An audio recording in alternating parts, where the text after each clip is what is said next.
little bit easier for him to play against Fatality, while Fatality probably has never fought a Wario to that level, but since Gluttony is probably the only Wario in the world at that level. So I would love to see that again. Is that actually this wave? It wasn't this wave, actually. Well, wave C, yes. Okay. For this particular phase where Tweek is playing, it was the same pool as DSS and Strike that you just recently saw on stream. Oh, I see. Wow, I think he got the notes written down. But here we are. We're actually starting off really quick. We have Tweek versus Fisch. Fisch is from Canada. He has gotten a couple good wins back in the Brawl days. I want to see what he could do in the Smash 4 days, especially right before the new game comes out. He was actually one of the best players in Canada for quite some time until he stopped attending as many tournaments. So seeing him come out to GOML and make a comeback is going to be quite interesting.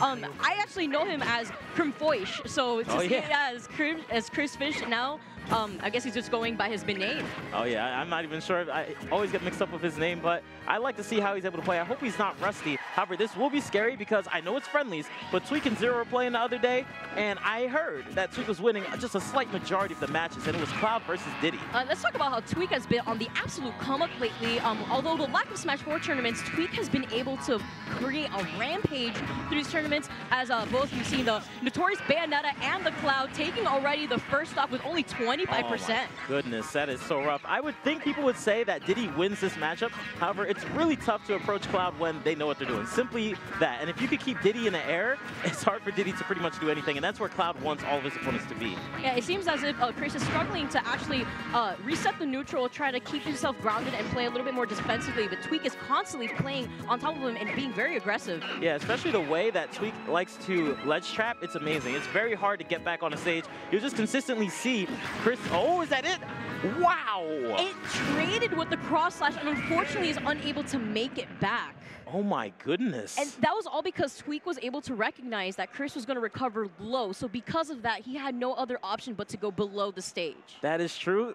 I'm just shocked that he actually didn't get hit by the entire side B. It's like it clipped him just a little bit, sent him down. I think Chris Fisch was not expecting that, and that's why he didn't immediately jump up B, because he had the ability to. So let's see if he's able to bring it back the second game. That just needs to get back on the stage, and that's extremely tough against Tweek, especially because when you're off the stage like that, you're thinking, all right, let me try to get back on the stage. I'm in a bad position, but Tweek knows that, so he always goes for the grab because everybody's playing defensive. Yeah, Tweek is really good at catching people's landings too, and it seemed like Chris wasn't really going or opting for the ledge invincibility that he could be getting, but at the same time, Tweek was always on top of him, making sure that he would cover any ledge option that Chris was going to opt for. All right, and we're going to Battlefield. This is an interesting choice. Usually Diddy Kongs will not pick the stage, and this is a very good stage for Cloud because he can just up air you under the platforms or even do up tilts. Let's see what Chris Fisch can do about it. And these platforms actually may allow Chris Fisch to... Oh, and I was going to say, preventing Tweek from making it back to the ledge there, punishing his ability to make it back.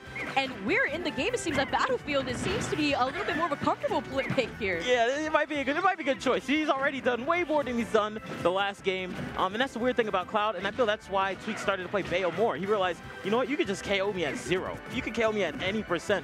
So let me just play Bayo where I can recover all the time. Opting to play the two best characters in the game. Probably the best decision you could do here in Smash 4. All right, so if we do see Tweek lose this, I feel there's a high chance we'll go Bayo, but he is still being very dominant in the neutral right now. He's not letting Chris Fisch get back on the stage, similar to the first game, but now Chris Fisch has stage control. He's allowing these platforms to mix up his landing too, as Tweek wasn't allowing him the last game. But he's playing a lot more defensively now. Uh-oh.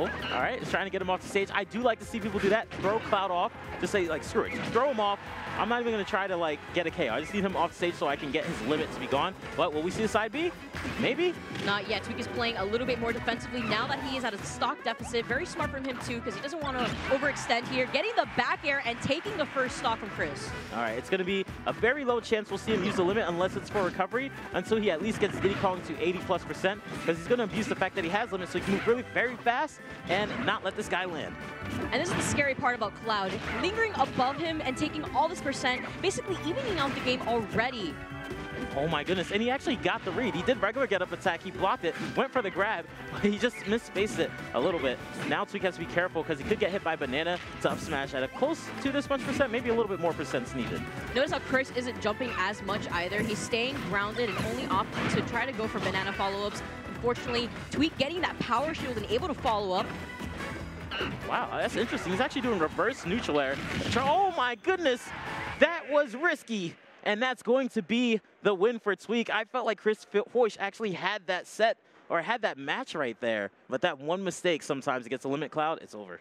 And notice his positioning was on part 2 with Chris. He lingered only in the middle part of Battlefield, didn't want to overextend by the ledge, especially since that's where Chris got him. Managed to stay away and get the cross slash right on time. Okay, well, he did a good job. I'm sure that was winner's bracket, so I'm sure he could be able to bring it back in losers and do some awesome things, but we'll find out pretty soon. That was still incredible showing